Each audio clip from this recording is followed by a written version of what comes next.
What's up guys, welcome to Selfie Cam, it's time for tennis. So I'm going to try to make a long story short here. I'm going to tell you why I'm selling my VCORE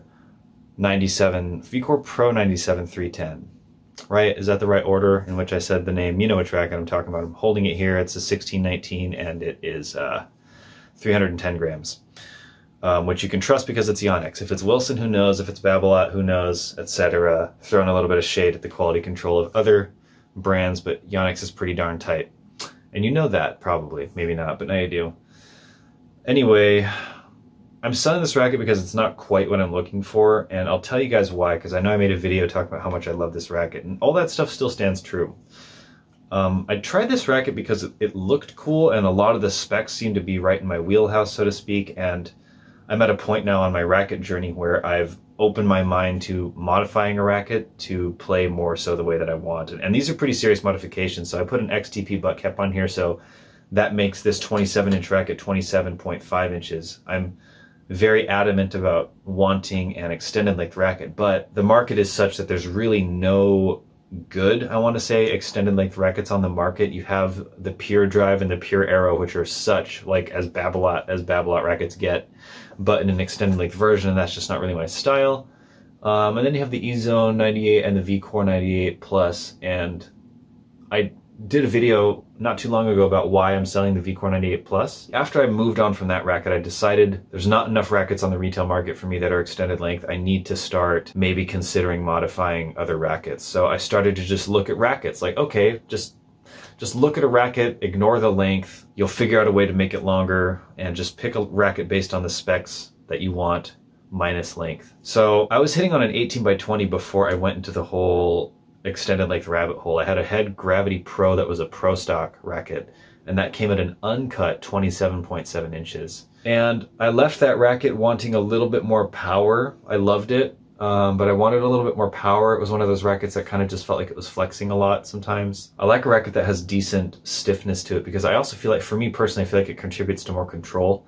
I feel like the idea that a flexible racket is more control oriented is just kind of stupid in a way, because I think the reason that people say that is because the racket's literally like sucking some of your power away because it's flexing the harder you hit the racket or the harder you hit the ball. Whereas a stiffer racket isn't going to bend as much, so it should have a more predictable or perceptible sense of directional control. But it's probably going to transfer more energy to the ball too, so it might demand that you have a little bit better touch. But I understand that a control-oriented racket will also just give you that touch a little more easily, whereas a stiffer racket's going to give you power a little more easily. So a control-oriented racket, you want to be able to generate your own power, and a power racket, you want to be able to have really good touch if you're a more advanced player. But I think a lot of people just turning to, power rackets are looking for that power because they don't necessarily find that they're able to generate it themselves. But there's a lot of really, really good players that hit with Babolat Arrow Pros and Pure Arrows and Pure Drives and stuff. So, I mean, everything I'm saying is kind of to be taken with a grain of salt. I'm just talking about some of the marketing and how I think it translates in the real world. But yeah, let me get back to my journey real quick. So I opened my mind up to modifying rackets because I felt like the extended length market was too limited in the options. I mean, really, there's literally just a very, very tiny handful of reasonable rackets that are in the 27.5 to 28 inches long. Some of them are Pro-Kennex rackets, which feel super mushy. I do not like Pro-Kennex rackets. I've tried, don't like them. They also have a way of manufacturing the racket where I think the handle is part of the frame mold, and instead of it being like a PU grip mold, the handle, like basically the frame material opens up after it becomes the throw, and it opens up into the grip shape, and it just makes for this weird feeling when the racket flexes.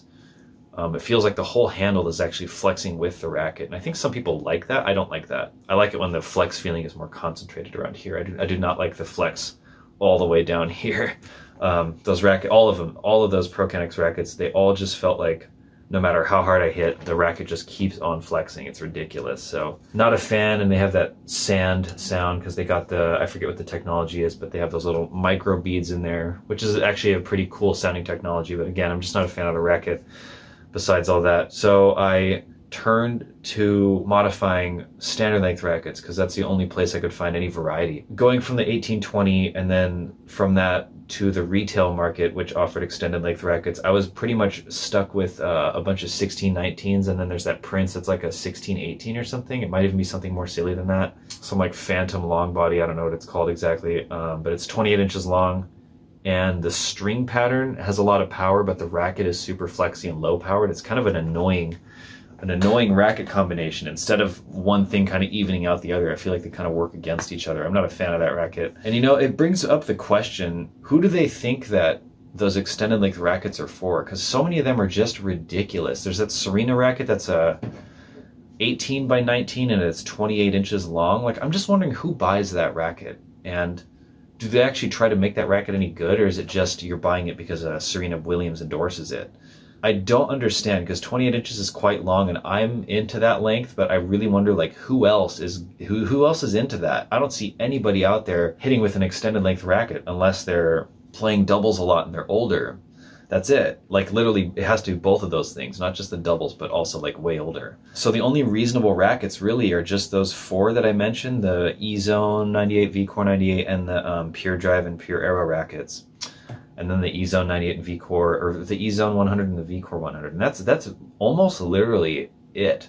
That is it. Everything else gets insane. And those are just rackets that almost nobody would be playing with, which to me is so unfortunate. So I wish that there were more rackets that were just like this, but they made an extended length version or something like that. So anyway, my whole point is that I was hitting with an 18 by 20 racket, and I had to go to 16 to 19, 16, 19 to even hit with extended length rackets that were retail. And so now that I'm stepping away from that too, because those rackets weren't really what I wanted, I started modifying, and this is the last 16 by 19 I got. I actually love just about everything about this racket, but I don't like still that it's a 16, 19. I can tell that there's certain things about it that I attribute to it being a 16 and 19 racket. It just has a bit too much power sometimes, and I don't like having to just ramp up the tension to compensate for power. I think that's really just not the way to have a racket that feels good or plays comfortably or really even plays well. I think you just start to over tension the strings, and you know, sometimes that really just doesn't work. Sometimes it just doesn't go the way that you want it to go. So I think at heart, I'm kind of an 18 by 20 guy, or at least a 16 by 20 guy. So that's ultimately the reason that I'm selling this racket, is because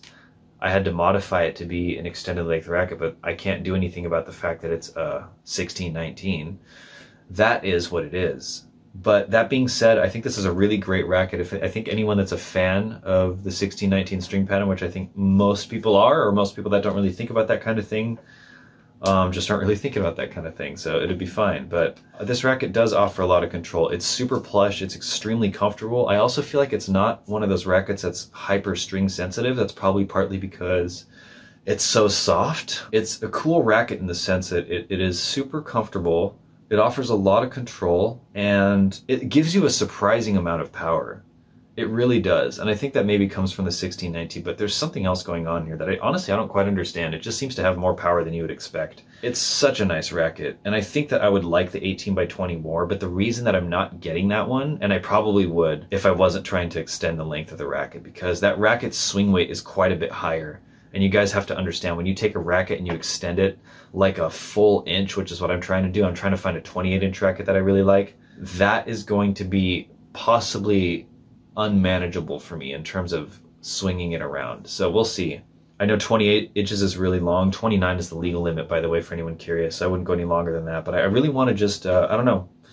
I just personally feel like, why should 27 inches be the standard? Like, that's just an arbitrary number that somebody made up and all the manufacturers got behind. I think it's insane that there aren't a lot of rackets that are in standard length also offered in just the same, but it's a half an inch longer or something. Why isn't that a thing that retailers offer? And I think a lot of people in tennis are really rigid, and they just don't really step outside of the conventional wisdom, so to speak. Everybody thinks in the frame set of longer rackets, harder to swing, it's less maneuverable, and that's it. They just stop right there. They don't consider all the advantages. They just, oh, these two things, most people use standard length, so I'm just going to use standard length. Or, you know, there's just so many things that I feel like the tennis consumer is really stuck with. honestly, it's partly just trying to think outside of the box. It's partly me just being pretty confident that I can handle more length. And it's really nice on the serve. And it feels great on the two-handed backhand. The racket feels so short on the two-handed backhand sometimes compared to the forehand because you're kind of all scrunched up. But when you have an extra inch on there, you can really feel the racket swinging around. To me, it gives me a lot more feel. So I'm not saying my final racket will be 28 inches long, but I'm sure it'll be at least 27.5. So we'll see about that 1820 Yonex VCORE, but it's probably too heavy for me to play well with it at 28 inches long. So maybe I'd have to do that in 27.5 or 27.75, something like that. We'll see. Now I'm down to rackets that I think I would like that I can extend to 28 confidently. So I have another racket that I'm going to do that to. Probably it's the VCORE 95. It's a 16 by 20. And I have it at 27.5 right now, and so far I really like it, but I haven't had a whole lot of time with it. I will get to know it more. So that's my video on why I'm selling the VCORE 97 Pro 310. It's mostly because it's a 1619 and I want an extended length racket. And if I'm going to be modifying a racket to get it to be an extended length, I should just pick a string pattern that I'm more happy with. And I would say that I actually really like everything about this racket, except for certain things like mostly my comments would be that sometimes the power is a little bit erratic or unpredictable. And that, I think that just comes from the 1619 string pattern. Not everybody's going to feel that way, but I feel that way.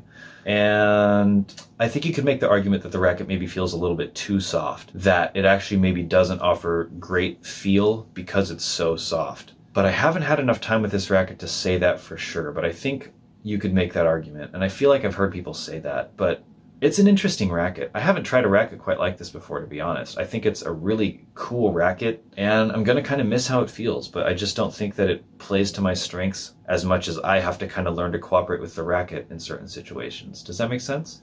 So that's why I'm selling it, and I'm selling it to someone that actually bought it and wants it at the 27.5. So, I mean, that tells you a little bit that there's probably more demand for extended length rackets than the market is actually trying to satisfy. I think if more brands offered their racket in an extended length option, I think a lot more people would try it.